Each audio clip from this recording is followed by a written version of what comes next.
ask him some kind of question that's going to piss a lot of people off, and we're going to have our first real fist fight. Hey, Dash, how do you feel about the cameraman right here? Yeah, oh, I hate him. Yeah, they're the worst. No, we have the best crew behind these cameras helping us through the shows. Anyway, let's dive into this series as Team Liquid did come out on top of Cloud9, 2-1, 2.5-1, however you want to say it. They won. It's not debatable. They won this best of three series. And I, before we get into too much about this game, I want to jump back now and just remind everyone that at the beginning of the day, we threw out the fact that with one exception in that CLG beat Team Liquid, the standings were exactly as they should be. All of the teams' wins were against teams below them, and all of their losses were against teams above them. So this is the second deviation from that we've had so far this split, which I find very fascinating, and we will return to that. Now I want to walk through this game, get this down, and we can reapproach that kind of macro picture. I'll go to that later on. Yeah, this game was awesome, and it's funny because I know in the previous game I was like, yeah, that whole playing tanks on Lourlo thing. There's one thing that supersedes Lourlo playing tanks, and that Lourlo and Dardoch are really, really close friends, and their synergy is so freaking on point. Like, this is one of the best top jungle synergies in League of Legends. Like, these guys are so tight together. And when you give Dardoch something that goes ham, and you give one of his best friends Shen, those guys are making a ham sandwich, and they're going hard on somebody. And what was great is Liquid were a little bit gifted in an advantageous 2-on-2. Whoops, a face check. Whoops, Bart's missing a flash. And then they were constantly bashing those guys in the 2-on-2. And honestly, Sneaky and Buddy never really stood a chance where suddenly, well, here's a Shen-empowered rek'sai. Whoop, here's a Shen-empowered rek'sai. And kills and kills and kills kept showing up in that lane. And it was a nice battering ram to kind of break the game open, even though Impact was actually getting a couple kills on their Lourlo. Yeah, everyone knows that Shen's favorite food is a ham sandwich. Yes. But yeah, I like the point about Impact actually did have a handle on that lane for some time, but we do know that Shen will eventually outscale irelia. Yeah. Unless you build specifically for the 1v1, because we were talking about, well, you can build a pork and all this, that, the other thing. But you're already losing the rest of the map so hard. You become immensely less effective in the team fights.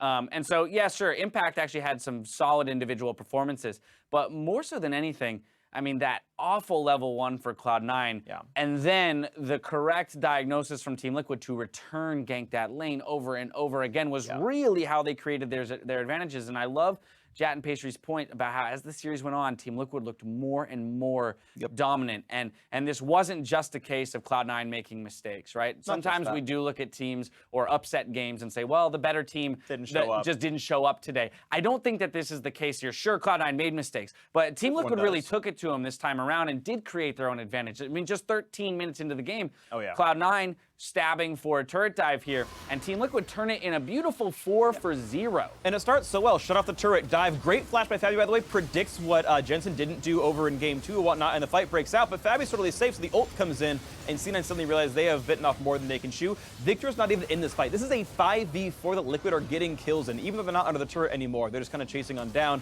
And it gets really close. Liquid knows that Viktor's coming in. By the way, C9 doesn't. So like, oh, we can just smash these guys. Easy, easy. Just kidding. Flash, ult, death ray, goodbye.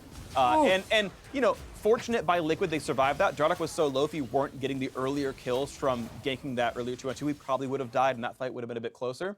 But you can see, like, even really sick plays, you predict the flash, you get away, you prevent the engage, right? And you cannot do that on reflex. You must do it on prediction. Fabbbyyy did, and that's awesome. When Matt's talking about, well, Piglet knows more things. Yeah, of course, but this guy's still top of ranked play, right? This guy's been challenger for like 7 years straight. Right. Okay, less than that because it's not been how long rank's been out, but Fabbbyyy is that good of a player. He's like, there's a gragas, this is gonna be body slam flash, get out of there. I just baited everybody. Sick, good job. And in this game, Team Liquid felt like they had way more control than the rest, as we mentioned. With that early gold lead, they moved to a pretty easy victory on this one. Player of the game is going to go to Dardoch, 6-0 and 11 on rek'sai. 90% kill participation when there's that much action in the game is very impressive. Right, I mean, he's the one making all the action. He's like, oh, bot lane's low? Oh, I'm sorry you guys got first blood in a 2v0. I'm sorry I couldn't be part of that one. But let me go ahead and, you know, smack these guys up a bit more. So, I mean, definitely great play by Dardoch. It's the right choice to go to that side of the map, and when he needs to support Lourlo, he will, but when he knows he's going to smack a 2-on-2, he's going to do that and have Lourlo back him up.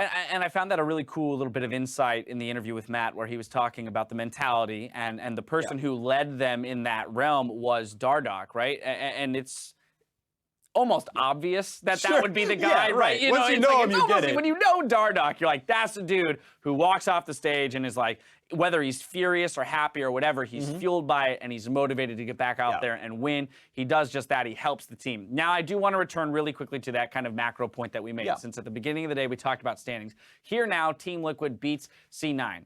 Yes. Freak, please. Okay. Explain. Right, so the question is it an upset or is Liquid this good? And here's my hypothesis. It's a pipe dream, here we go.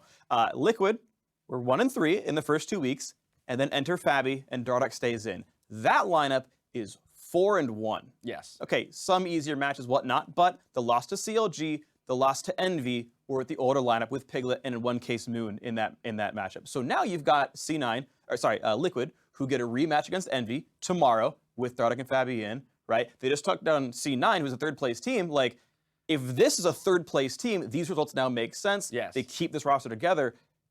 That's what Liquid are now in store for. And if you believe that, this is a 7-2 run. Right. In the back. Like, the only loss this Liquid squad had was to Immortals. Yeah. Oh no, you lost a BO3 to Immortals. What a garbage team, right? So, like, this is honestly a really bright point. We might see Liquid play this well continuously. It just makes tomorrow's matchup against Envy all that much more interesting because if you do forgive the losses that they had in the earlier portions of the split due to the roster mix-ups and stuff, and finding a then they style that really works for might them. actually be a third-place team, which is very I just think this is very exciting because we had just talked about how the league was it's clear. Here's your top four, here's your bottom three, and these guys in the middle. Well, that might not be the case anymore, which is fabulous. It means we've got some exciting League of Legends to come on the back half of this split. All right, that's going to do it for this series, closing out Team Liquid the victors. Now, earlier in the day, we asked you to connect with us on Twitter with the question, what's been the biggest LCS surprise so far this summer? Here are some of your responses. First up, Duckling says the biggest surprise this split is the MSI runner-up and returning NALCS champions not being in the top 3. I mean, that in and of itself, I agree 100%. We talked about it a little bit. You have this expectations, defending champions, even if you take some time off, even if the meta changes a little bit out of your favor, I would still expect you to be higher than 7th. Flash Wolves, undefeated in MSI. G2, first place in Europe. They took a vacation, but hey, SKT, top 4, not bad, right? What happened to these? Oh, CLG's just, right? And so you can no longer, like, draw a bunch of lines. So the jury's still out a little bit on that one. What I will say is I got to talk to Smoothie, and he said that CLG is looking a whole lot better in practice games. So CLG, he says they think their back half will be much better. Maybe they start getting back on track. All right, so a little bit of inside information there. We'll see if that comes to fruition in their actual games. Now, TSM got a couple mentions as well. Our Carlos Judd said TSM still undefeated, might win their 4th NALCS this time.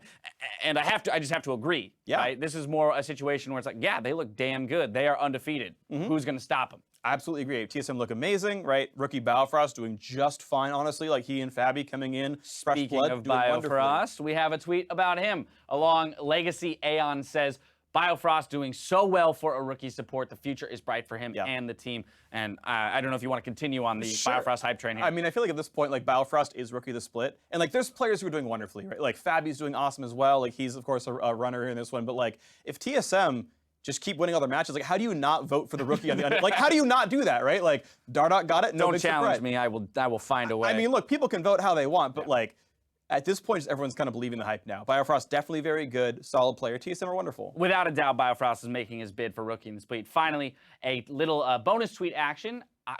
Kurgly Ashav, I really hope, please let me know if I got that wrong. Kurgly Ashav shared the best way to kick back and watch the North American LCS. He says, finally, I got why I spend money on a good TV in 2016. I mean, there's nothing. Look how many TVs we get to watch. We have 8 TVs. 8 times your televisions. Actually, there's more too, because there's one over there that we can look at. That's true. You guys don't get to see that one. But we get to see giant versions of the LCS. Actually, it's sometimes a little bit LCS overload. I think it's funny how pixelated it is, though. Because I know it's in higher quality than that. Well, he needs to invest in a better camera. He spent all the money on the TV. It's on mobile mode, right? It's like a 240p glory. Sorry, we digress.